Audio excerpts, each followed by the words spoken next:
Hello, everyone. Hope everybody's doing great today. And today I'll be talking about a novella by Akumi Agitogi. Hopefully, I pronounced that name right. If you're the author, I apologize. But it's called My Happy Marriage. This is the volume 3 of this series. And just a quick note before we get into this: if this story ends with the marriage, then this should be titled My Happy Engagement, because it's all about their engagement. And if it ends with My Happy Marriage, if it ends with the marriage, and then it should be called My Happy Engagement, because everybody gets married because they had a happy engagement, which always doesn't always translate to being a happy marriage. Anyways, enough like that. Let's get into volume 3 of My Happy Marriage. This is we finally get to see Miles' in-laws. They were briefly mentioned in the first volume, I believe.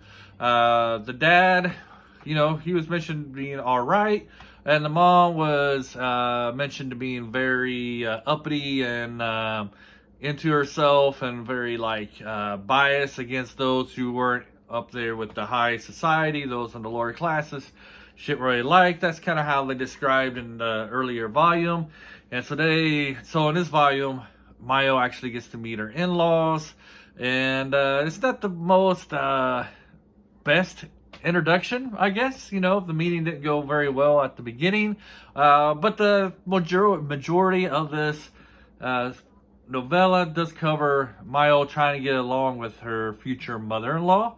But we also get a mystery into this, as Kyoto, I know I screwed his name up, but her fiance, he's working for the government, and there's something mysterious going on in the village where his parents live. So he's doing some investigation, and he ends up uncovering a great conspiracy or another cult that could be dangerous to the government, and could start a rebellion and perhaps a civil war. So you do get, like the other two novels, you do get some paranormal stuff as he's trying to figure out what's going on. Is there a fiend going around hurting people, or what's the cause of these supernatural events going on? And that's touched upon. That might be covered by 10 or 20% of this novel, but majority of it deals with Mayo and getting along with her in-laws. The father-in-law, kind of enjoy him. He's kind of eccentric. I think that's how you say the word. But he seems like a good fellow. Of course, the mom in this, getting on with your mother-in-law, either you're a man or a woman, could be difficult sometimes. Some reason the stereotypical mother-in-law is the one that's kind of hard to get along with. And sometimes you get the father-in-law. I think more the father-in-law is the problem when it's the daughter. When you try and marry the daughter, the father-in-law could be more of a problem. In this case, it's the mother-in-law, and she definitely doesn't see Mayo in a positive light, and she continues to put her down in this novella. So will Mayo be able to win over her mother-in-law and get her approval for her to be able to marry her son? Either way, it's clear that it doesn't matter to her fiance whether she gets along with her in-laws or not, but it's something that is important to her. For me, this story, the volume 3, wasn't as good as the other two volumes. And the reason being is, first, I think it needed some more editing to this. There was parts where you're reading it, and right in the middle of a paragraph or in the middle of the page, it'll switch from point of view. So you'll be reading from the point of view of Mayo, and then the next sentence, it'll start with the point of view of the mother-in-law. And so it can be kind of confusing. What they needed to do there was probably do at least a page break or a double space, just so you know that the point of views are changing. So it's kind of sloppy in that kind of context. Now I got the digital version, so I don't know if you got paperback, it might be different, but the version I got on digital, that's how it was. Also, we get to the point where there's a part where we see Mayo being able to needing to use her gift, uh, her magical gift, once in order to save somebody. And instead of showing us how she's able to use her gift and to save this individual, they just tell us that she did it.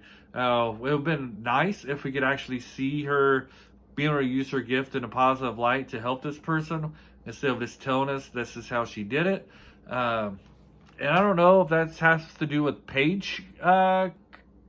If if the author was limited to like 120 pages, is how long it was, at least on my digital copy, and like she couldn't go over that page count, and so for her the best way was just to tell us that she saved this person by using her abilities.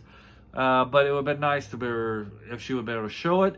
So it's probably about 5 or 10 pages too short, or there's certain parts of the story she could have cut out, just so we could see like how Miles being able to improved in using her gift.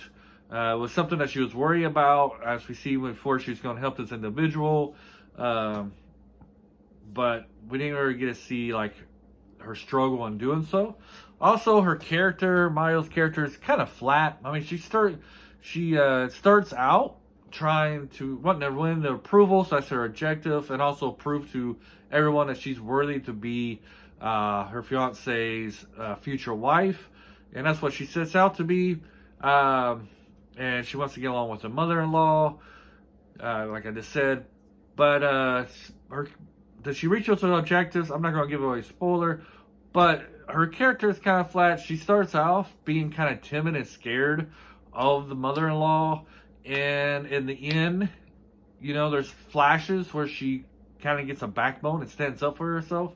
But at the end of the story, she's still the same character, who's still very doubtful of herself, very doubtful of of her abilities. She's worthy to be his fiance, and she still at the end doesn't really defend herself when she's being attacked by the mother-in-law. I'm just gonna say that it's not really a spoiler because I didn't tell you if she wants to approve her on that. Something you'll have to find out for yourself.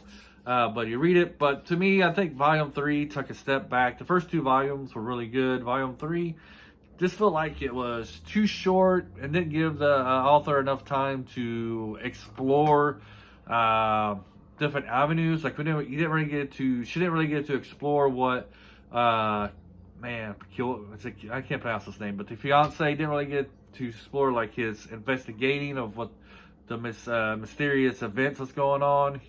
You get a taste of it, but it could go a little deeper. And we didn't get really see Mayo use her abilities and how she's improved on those, and how those affect her. But it seems like I'm sorry for the coughing. It seems like going further, like the future volumes, at least for the next one, it's going to be what the findings of Kyoto. Oh man, anyway, sorry. Of her fiance, the finding fiance is going to play a part into the future volumes. So we'll get to see more about what the mysterious things that are going on in Volume 3 into the future, and who's behind it, and why they're doing what they're doing. So that's kind of interesting. That's kind of exciting. So it's going to probably be less on the romance and more on the mystery stuff like that. And maybe we'll get to see more of the fighting stuff, which I kind of enjoy, but also kind of enjoy like the relationship that she had with her family and stuff. So we'll see what's going on. I'll read Volume 4. If this takes another step back, though, I might just stop the series. So, hey, that's my review. Let me know in the comments what you think. Did you enjoy Volume 3 or not? Thank you for hanging out. Sorry for the stuttering stuff. I'll improve next time, hopefully. Have a great day, and adios.